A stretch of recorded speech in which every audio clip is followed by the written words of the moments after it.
We've got an adventure news flash update because two of the most popular small adventure bikes have just dropped with new models. We've got KTM's 2024 390 Adventure, as well as the specs have been released for the much anticipated Himalayan 452. Let's see if the features of both these bikes turn out to be what we've wanted.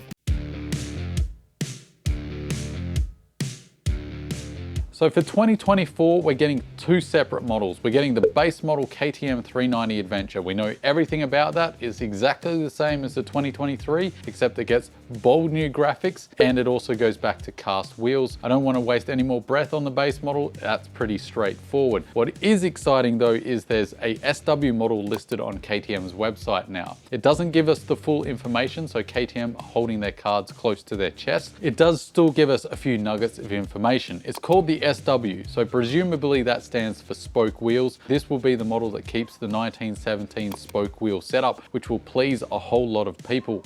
Unfortunately, we don't get a 21-inch front wheel. I think that's a bit of a disappointment. The other really interesting piece of information is twofold. One, KTM is saying this is the more off-road capable variant. The second is that it says the WP suspension has been reworked for that purpose. They do not state how it's been reworked or by how much, but that is encouraging that they've at least addressed the suspension to perform better off-road. So which way does this land? Because this is going to get a lot of people excited, myself included. Are we going down the road of KTM doing as little as possible to make it look dirt capable, when in reality it's minor tweaks to make it slightly more dirt capable, and thus getting us all excited for not much at all? This of course is a strong possibility, given that this is a value orientated motorcycle where value for money is a high priority. The other side of this of course is that KTM are finally going to deliver the off-road capable version of the 390 that everyone's been screaming for, because the bike has a lot of fantastic features. I've ridden one,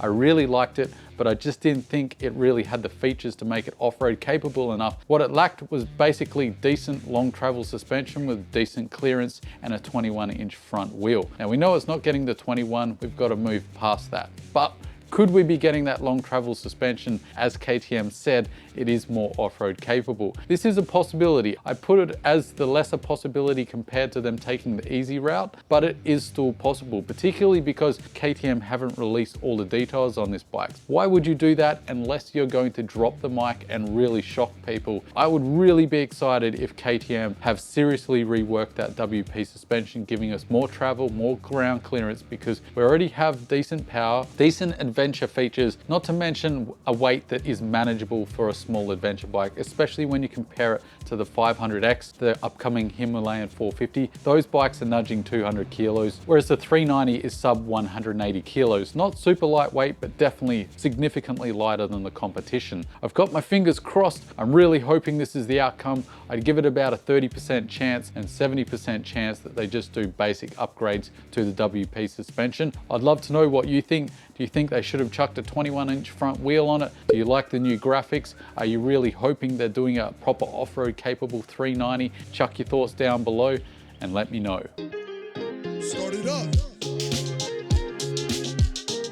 Safe to say this is Royal Enfield's first liquid-cooled single-cylinder motor, and it's got a lot riding on it, as this is a big departure from the old 411. Let's talk about those power figures, as the claim was 40 horsepower and over 40 newton meters of torque. That was the rumor going around, and it is confirmed by Royal Enfield that the power will be 39.5 horsepower and 40 newton meters of torque. So that is fantastic power outputs. That is going to make a lot of people very happy, a significant bump over the 411, and I'd say right around the sweet spot, particularly the torque figure for a small adventure bike. If you're thinking about the 390 Adventure, the CBX 500, probably the KLR 650 at this point as well will be direct competition, I think, to this bike. So this will be a very interesting comparison to do down the line, I think. So let me know if you want to see that. The other big question I had was the gearbox. The Himalayan 411 has 5 speeds. Everybody knows, I think, a 6-speed gearbox is the better option, and I'm happy to say that the Himalayan 452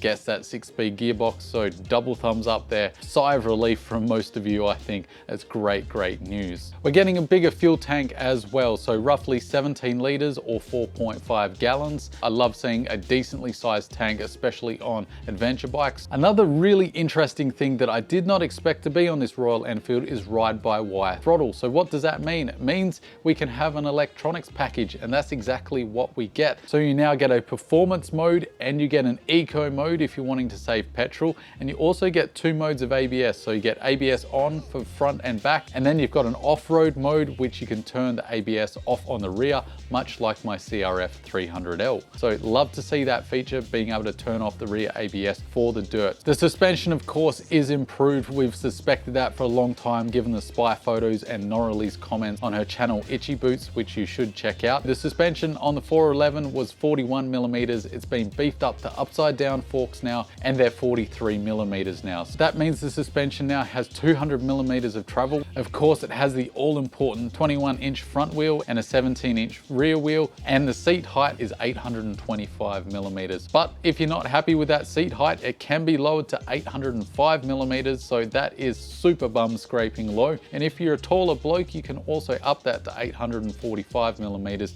The Royal Enfield will come in 3 variants. They are called the Base, the Pass, and the Summit. As far as I can tell, what differentiates them is basically the color schemes. And the rumor is true. I can happily confirm that there is a cross-spoke option in the upper model variant, which will be tubeless, which will make a lot of people happy. It also has an assist slipper clutch. Now, there'll be 2 disappointments for people in this video. The first is the price hasn't been revealed. The second major disappointment is that rumored weight that I talked about, the 196 kilos. I can confirm that that is true. So what do I make of the specs, considering that that weight is far exceeding what some of us really wanted with a lightweight unicorn adventure bike? Well, I think it'll make most people happy. This is a vast improvement over the 411, and the people that own 411s will be very happy with the features they've got. It'll also bring in a whole pile of people that are looking at a KLR 650 and thinking to themselves, you know what, I could get a lighter version of the KLR with some more modern features like ride-by-wire throttle, and it also has the 6-speed gearbox over the KLRs. There are a lot of features here that people really will like. Now, it is a subset of people that won't like that 196 kilos. It will keep some people away. It is a bit of a disappointment, but as I pointed out in my previous videos, Royal Enfield isn't the manufacturer to expect this from, at least not at this present point. They're about easygoing adventure bikes that you can take just about anywhere, just at a slower pace. And I think they have delivered with this Himalayan 452. I'm very excited to see this in showroom floors. I can't wait to get a test ride. I'd love to know your thoughts. Has this hit the mark for you? Are you disappointed on that weight? Let me know everything down below. And as always, guys, don't forget to stay shiny side up, and I'll see you in the next one.